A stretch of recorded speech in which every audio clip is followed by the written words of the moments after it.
दोस्तों, नेता जो होता है वो जनता का पैसा लूटने की कोशिश करता है और इसको अल्टीमेटली जो है उसका भुगतान जनता करती है। दोस्तों, भ्रष्टाचार नेता करता है और भुगतती है जनता। पश्चिम बंगाल में एक झटके में 23,000 शिक्षकों की नौकरी चली गई। दोस्तों, मैं आपको दो तस्वीरें दिखाना चाहता हूं जहां करीब 2 साल पहले ममता बनर्जी की सरकार में मंत्री रहे पार्थ चैटर्जी के कई ठिकानों से करोड़ों कैश मिला था। यही नहीं, उनके करीबी अर्पिता बनर्जी के घर से भी करोड़ों रुपए जांच एजेंसी ने बरामद किए थे। आज और अब ये दूसरी तस्वीर ध्यान से देखिए। दोस्तों, ये तस्वीर है, ये दो युवा अपनी रोजी रोटी कमाने के लिए टीचर बनने की परीक्षा देते हैं। किसी को नौकरी मिलती है तो किसी को निराशा हाथ लगती है।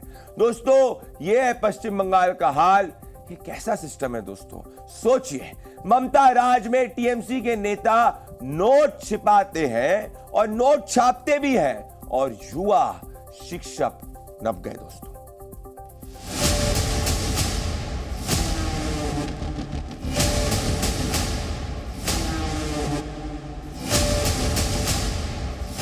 इन तस्वीरों को गौर से देखिए। आज भी ये तस्वीरें आप नहीं भूले होंगे जब ममता सरकार में शिक्षा मंत्री रहे पार्थ चटर्जी और उनकी करीबी अर्पिता मुखर्जी के ठिकानों से इतना कैश बरामद हुआ कि जांच एजेंसियां ही नहीं, पूरा देश सन्न रह गया था। और अब ये तस्वीरें देखिए। इस तरह के भ्रष्टाचार के असर का दुष्परिणाम दरअसल जिन्हें स्टाफ सिलेक्शन कमीशन के तहत पश्चिम बंगाल में शिक्षक बनने का मौका मिला, उन्हें अपनी नौकरी खोने का खतरा दिख रहा है, जबकि जिन्हें नौकरी नहीं मिली वो आज भी भटक रहे हैं। इससे पहले कि हम सिस्टम के सताए इन दोनों ही तरह के लोगों का दर्द बयां करें, पहले बताते हैं कि कलकत्ता हाईकोर्ट के आदेश से कैसे एक ही झटके में 23,000 से ज्यादा लोगों की नौकरी खतरे में पड़ गई है। दरअसल कलकत्ता हाईकोर्ट ने पश्चिम बंगाल की ममता बनर्जी सरकार को झटका देते हुए शिक्षक भर्ती रद्द कर दी है। यही नहीं, कुछ ही हफ्तों में वेतन लौटाने का भी आदेश दिया है। 2016 का जो सिलेक्शन प्रोसेस हुआ है, group C, group D, 9, 10, 11, 12 conducted by West Bengal school service commission, उसको पूरा कैंसिल कर दिया है और डायरेक्शन दिया है कि फ्रेश प्रोसेस होगा। इसमें टेंडर प्रोसेस जो है पूरा फॉल्स टेंडर प्रोसेस हुआ था, इसलिए टेंडर प्रोसेस को भी कैंसिल किया। अब इस फैसले से इलियास बिस्वास जैसे शिक्षकों को अपनी नौकरी खतरे में पड़ती दिख रही है। इलियास का दावा है कि सीबीआई ने 5,000 लोगों की नियुक्ति को गैर कानूनी बताया था। इलियास का आरोप ये भी है कि बंगाल की सरकार ने केवल गैर कानूनी तौर पर नौकरी हासिल करने वालों के पक्ष में वकालत की है, जबकि वो 2016 के पैनल के तहत एक योग्य कैंडिडेट हैं। जेन्युइन जो प्रार्थी है, कैंडिडेट है, उसका आज भुक्तभोगी हो रहा है।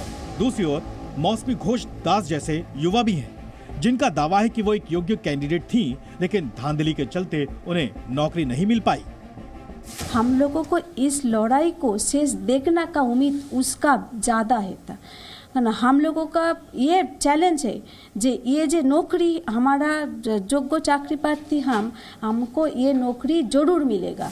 आपको बता दें कि पश्चिम बंगाल सरकार ने 2024 में सरकारी और सहायता प्राप्त स्कूलों के लिए टीचिंग और नॉन टीचिंग स्टाफ भर्ती किया था। तब 24,640 रिक्त पदों के लिए 23 लाख से अधिक लोगों ने भर्ती परीक्षा दी थी। अब पश्चिम बंगाल की मुख्यमंत्री ममता बनर्जी ने भी इस फैसले को गैर कानूनी बताते हुए विरोध किया है।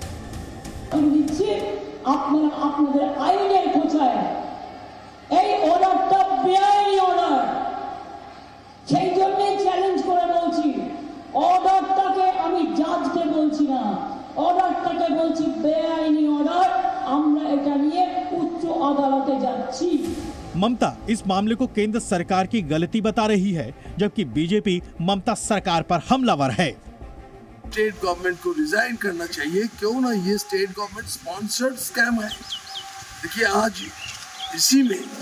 इसी इंक्वायरी के अंदर क्या हो रहा है, हमारे जो पश्चिम बंगाल के पूर्व शिक्षा मंत्री जेल में है। चुनावी मौसम में ममता बनर्जी को शायद ये तस्वीरें याद होंगी जब शिक्षक भर्ती घोटाले में गिरफ्तार बंगाल के पूर्व शिक्षा मंत्री पार्थ चटर्जी की करीबी अर्पिता मुखर्जी के 2 फ्लैट से जांच एजेंसी ने करोड़ों रुपए जब्त किए थे। उस दौरान 44 घंटे की रेड में करीब 50 करोड़ रुपए से ज्यादा का कैश बरामद किया गया था। इनमें 1-1 किलो की 3 सोने की ईंटें भी थी, आधा किलो के 6 सोने के कंगन और अन्य ज्वेलरी भी शामिल थी। सवाल यह है कि आखिर नेताओं के भ्रष्टाचार की वजह से 23,000 से ज्यादा लोगों पर बेरोजगार होने का खतरा क्यों मंडरा रहा है? कौन है इसके लिए जिम्मेदार? ब्यूरो रिपोर्ट, जी मीडिया। दोस्तों, कोर्ट के आदेश को ममता बनर्जी ने गैर कानूनी बताया, लेकिन मैं आपको बता देना चाहता हूं दोस्तों, इस भर्ती में 5 से 15 लाख रुपए तक की रिश्वत ली गई थी।